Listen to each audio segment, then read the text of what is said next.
Assalamualaikum warahmatullahi wabarakatuh. Waalaikumsalam warahmatullahi wabarakatuh. A'udzu billahi minasyaitonir rajim. Bismillahirrahmanirrahim. Pada kesempatan ini kita kembali mengangkat ayat yang mempunyai keterkaitan dekat ya dengan ayat-ayat yang sudah kita bahas sebelum-sebelumnya. Kan gini, pada prinsipnya semua ayat itu pasti saling berhubungan, saling menjelaskan. Itu kan dijelaskan wa ahsana tafsiran kalau kata di Quran ya kan. Kalau di hadis itu Al-Qur'anu yufasiru ba'duhu ba'don. Al-Quran itu isinya bagian yang satu oleh bagian yang lain saling menjelaskan, menjadi tafsir ya. Hanya saja kan kalau kita ngambil ayat dengan ayat yang lain, kalau hubungan terlalu jauh, harus ada connecting the dot yang panjang gitu. Hubungan titik-titik yang panjang, sehingga harus butuh ayat yang banyak. Nah, kita berusaha mengangkat ayat yang punya hubungan yang dekat dengan ayat yang sudah gitu. Kayak kemarin kan, wa min ayatihil jawari. Itu perumpamaan dakwah, Quran sesuai sunnah Rasul. Itu bagaikan kapal laut atau bahtera di atas lautan kemusyrikan yang seperti gunung gitu kan kemarin kan. Jadi bisa dibilang itu situasi kondisi setiap dakwah sunnah Rasul itu selalu dia berpotensi diombang-ambing oleh angin itu sunnah Rasul. Kalau dia yang mendominasi sunnah Rasul, maka angin itu tenang, dia berjalan di lautan. Kalau yang mendominasinya itu sunnah syayatin, tenggelam dia dakwahnya itu. Karena kan Rasul itu ada dua dalam Al-Quran. Laqad kana lakum fi rasulillahi uswatun hasanah. Itu yang pertama. Yang dalam hal ini Muhammadur Rasulullah, Muhammad. Yang kedua kan ada alam taro anna arsalna syayatina alal kafirina ta'uzuhum azan. Kami, Allah, mengutus setan kepada yang kufur, kepada orang-orang kufur, orang kafir. Jadi kalau yang setan diutusnya kepada yang kufur. Kalau yang Rasul itu diutusnya kepada mukmin gitu. Berarti ada pilihan dulu kan? Bener nggak? Iya.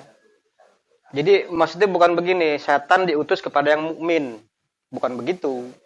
Tapi setan diutus kepada yang kafir. Berarti ada kekufuran dulu, baru setan diutus gitu. Urutannya begitu.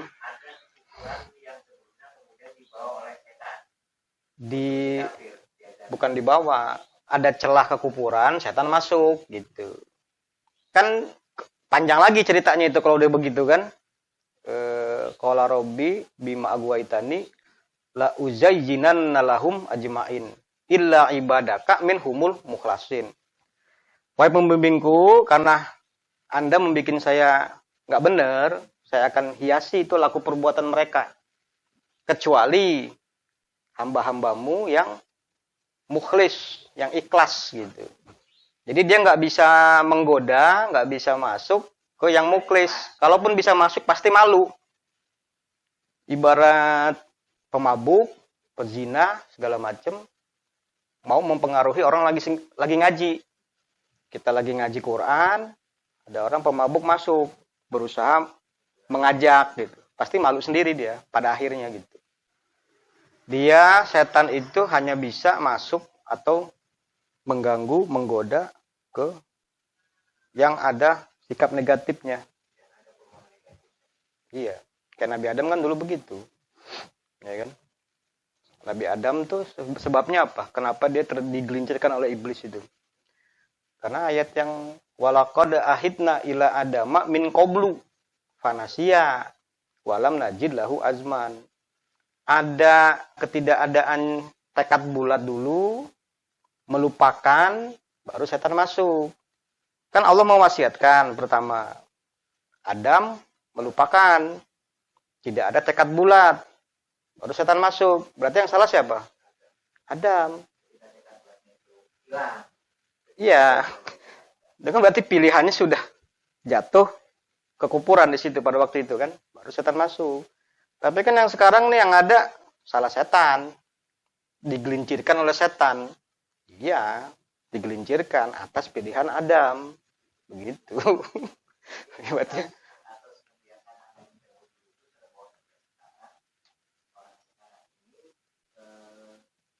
memberi peluang untuk setan itu masuk karena kita lupa. Iya. Isi manusia sekarang ini lupa sehingga akan masuk. Ya makanya kan Karena Allah maksudnya. semua itu kehendak Allah. Allah punya kehendak, diajarkanlah kehendak itu kepada manusia. Menjadilah kehendak manusia, kan gitu. Makanya kan faman syaa fal yu'min wa man syaa fal yakfur. Barang siapa berkehendak iman, maka silahkan dia beriman. Barang siapa yang berkehendak kufur, maka silahkan dia kufur. Berarti manusia itu diberi kehendak. Kehendak untuk beriman, kehendak untuk kufur. Sebelum itu semua terjadi, konsepnya sudah dibuat duluan. Sebelum segala sesuatu ini diciptakan. Jadi secara konseptual, itu semua kehendak Allah. Begitu diturunkan menjadi kehendak manusia. Nah, ketika diturunkan menjadi kehendak manusia, atas pilihan manusia, Allah baru memastikan gitu. Itu kalau baca ayat secara utuh dari A sampai Z itu menjadi rangkaian keterangan cerita gitu. Jadi nggak bisa nanti satu potong ayat misalnya kayak gini. Oh iya itu gimana? Innallaha la yughayyiru ma biqaumin hatta yughayyiru ma bi anfusihim. Allah tidak akan merubah keadaan suatu bangsa sampai mereka bangsa itu sendiri merubah dirinya sendiri. Berarti ada dua penafsiran di situ, bisa jadi kan? Allah tidak akan merubah walaupun bangsa itu merubah, atau Allah menunggu bangsa itu merubah baru Allah merubah, kan begitu. Ada dua penafsiran. Nah, itu kan kalau itu multi tafsir. Quran itu jangan sampai multi tafsir maksud saya. Dia harus jelas. Makanya ada ayat-ayat yang lain kayak tadi tuh. Waman syaa fal yu'min, waman syaa fal yakfur. Kalau cuma sepotong ditafsirkan ujung-ujungnya kalau nggak Jabariyah, Qadariyah. Kalau Jabariyah itu apa? Segala sesuatu itu baik buruk Allah yang menentukan. Manusia itu dipaksa. Walaupun sudah sholat 5 waktu, sholat naik haji tiap tahun. Kalau Allah menentukan dia neraka, masuk neraka dia. Itu Jabariyah. Kalau Qadariyah lain lagi. Allah nggak ikut campur. Dia hanya menciptakan sekali. Manusia yang berkehendak sendiri atas pilihan masing-masing, ya udah. Kalau mau menjadi bajingan, kalau mau bener, Allah nggak ada urusan gitu. Ya kan gitu. Wallahu ala kulli syai'in qadir. Innallaha yaf'alu ma yasha. Allah berbuat apa yang Dia kehendaki. Walaupun manusia berbuat, tetap Allah yang berkehendak berbuatnya. Dipaksa berarti kan Jabariyah. Kalau yang tadi yang innallaha la yughayyiru, bukan Allah yang memaksa, tapi Allah membiarkan gitu. Orang pilihannya. Berarti Allah nggak berkehendak, nggak ada urusan, nggak ikut campur. Jadi begitu nanti. Jadi harus ada metode berpikir ya. Metode berpikir yang konteks dari sistematik penjelasan gitu. Baru nanti kelihatan tafsirnya itu. Itu kalau bicara tafsir. Itu kan kalau dijajarin panjang kan jadi banyak itu. Ini ayat ini aja kan. Kemana-mana kan tadi kan. Dari masalah situasi kondisi dakwah yang seperti bahtera di lautan yang seperti gunung. Tergantung sunahnya. Itu bicara sunah tadi tuh. Jadi ada sunah Rasul, ada sunah Sayatin. Nah inilah yang belum dikenal oleh umat Islam itu sendiri ya. Taunya kan sunah Rasul doang. Sama sunatullah gitu. Sunatul alamin juga ada. Sunah itu perilaku. Ada perilaku setan, perilaku Rasul, perilaku Allah, perilaku alam. Semua tuh sunnah semua itu. Iya, semua tuh sunnah. Dalam arti sunnah sama dengan perilaku. Ya kan? In yasha yuskinir riha. Ya kan? Jika dia berkehendak, ya kan? Ini angin itu, dia menenangkan angin ini. Allah menenangkan angin. Berarti kan dia di sini harus tambahin atas pilihan nur sesuai sunnah Rasul. Berarti harus ada peranan manusia juga yang memilih iman, bukan memilih kufur dulu. Baru Allah berkehendak. Bisa tangkap nggak maksudnya? Nah, dalam penerjemahan itu sulitnya di situ. Kita harus pakai diksi narasi yang sederhana, tapi bisa mewakili makna gitu. Kan kalau secara bahasa kan cuma begitu aja tuh. Jika dia berkehendak, niscaya dia menenangkan angin. Begitu aja kan. Berarti kan Allah sendiri yang menenangkan. Padahal itu ada pilihan manusia juga. Jadi secara praktis Allah berkehendak atas kehendak manusia. Tapi secara konseptual semua kehendak Allah pada hakikatnya. Kayak Allah yang mengajar. Saya mengajar Quran. Sebenarnya bukan saya yang mengajar pada hakikatnya. Allah yang mengajar gitu. Praktisnya saya yang mengajar. Bisa tangkap nggak maksudnya itu? Seperti itu. Jadi harus bisa dibedakan antara secara konseptual dan secara praktisnya gitu loh. Kalau konseptual tuh global, semua ada di konsep. Itu namanya konseptual. Segala sesuatu, koleksi semua laku perbuatan, maupun baik yang baik, maupun yang buruk, semua ada dalam konsep. Gitu. Nanti bakal begini, nanti bakal begitu, kalau begini maka begini, ada hubungan sebab akibat dan seterusnya. Itu rumit ya rancangannya itu. Itu secara konsep sudah ada semua sebelum alam semesta ini diciptakan. Gitu. Begitu diturunkan satu persatu menjadi masalah-masalah praktis. Makanya ada asbabun nuzul kan. Quran itu turun berdasarkan peristiwa apa itu. Sebenarnya bukannya Quran baru diturunkan kalau ada itu. Qurannya sudah ada secara konsep tadi. Tinggal Allah memberlakukannya itu sesuai dengan peristiwa gitu. Iya, sesuai momentum gitu. Nah itu nanti kita juga begitu dalam hal studi, terus dibawa ke sholat dan memecahkan masalah kehidupan sehari-hari. Ada peristiwa, nah ayat mana saja yang mau kita turunkan gitu loh. Ayat mana saja gitu. Seperti itu.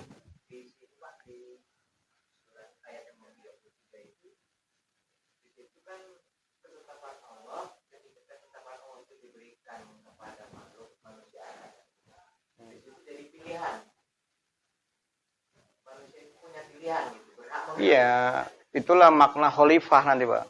Khalafa yakhlifu. Nanti pelakunya khalifatan. Khalifah itu pelaku, berarti kalau artinya mengganti berarti pengganti gitu. Makanya sampai bisa diartikan makhluk alternatif. Jadi manusia itu makhluk yang diberi kemampuan untuk memilih gitu. Beda dengan hewan dan tumbuhan juga malaikat. Mereka itu tidak diberi kemampuan memilih gitu. Kalau binatang suruh milih itu kan sudah melalui proses apa namanya itu ya insting. Insting itu kan sebenarnya hubungan timbal balik antar organ tubuh dia menurut rancangannya gitu. Karena itu dilatih, stimulus ya kalau salah ya. Teori Pavlov itu. Ya. Misalnya dulu kan eksperimennya gitu. Anjing ini makanan, si Pavlov ngasih makanan anjing. Anjingnya itu digeret ke sini. Tapi sebelumnya di loncengin, kasih lonceng. Teng teng teng teng. Anjing bengong. Tarik. Makan. Besoknya lagi, teng teng teng teng, masih bengong. Tarik lagi, suruh makan. Besok-besoknya lagi, teng teng teng teng. Datang dia, nyosor makan. Terus begitu. Begitu makanan ditarik, teng teng teng teng. Tetap ke sini. Walaupun nggak ada makanan. Berarti itu apa namanya itu? Stimulus namanya itu. Kalau istilah apa kepolisian itu ingatan otot ya. Ingatan otot disebutnya itu. Memori kolektif dalam otot. Kalau kita nyebutnya nggak begitu. Karena kan konsekuensinya kalau ingatan berarti dia ada transfer data di situ. Penyimpanan data. Itu tidak sebenarnya. memang dirancang begitu, kalau begitu maka begitu nantinya gitu. Dia nggak ada transfer data. Seolah-olah kan jadi kayak ikan lumba-lumba, 1+1, dia bisa sama dengan 2 gitu. Itu bukan transfer data sebenarnya, stimulus kalau istilah Pavlov ya. Nah itu nanti kita pasti akan berdebat dengan orang-orang naturalis itu, kedokteran gitu kan. Karena yang diberi kemampuan memilih itu manusia. Manusia punya akal. Akal itu apa? Akal itu dari sini. Akola. Akola ya tilu. Artinya apa? Memahami. Jadi kalau aklan, pemahaman. Dia diberi kemampuan untuk memahami. Kalau hewan, tumbuhan, tidak. Gitu. Kelihatannya secara faktual, anjing itu memahami ya. Dikasih tulang datang. Selalu begitu kan. Tapi inilah kata Quran. Mereka nggak punya akal. Nggak punya pemahaman. Itu ya kalau bicara masalah metode atau bentuk berpikir ketika Allah berkehendak, itu berarti sudah ada kehendak manusia secara praktis. Kehendak manusia, maka Allah berkehendak gitu. Atas pilihan manusia dulu adanya, baru Allah berkehendak. Syaratnya begitu. Nah, ini dalam kaitan dengan dakwah tadi, Al-Qur'an ditegaskan dengan ayat lain yaitu Al-Qasas ya. Al-Qasas itu surat 28 ayat 85 sampai 86 ya.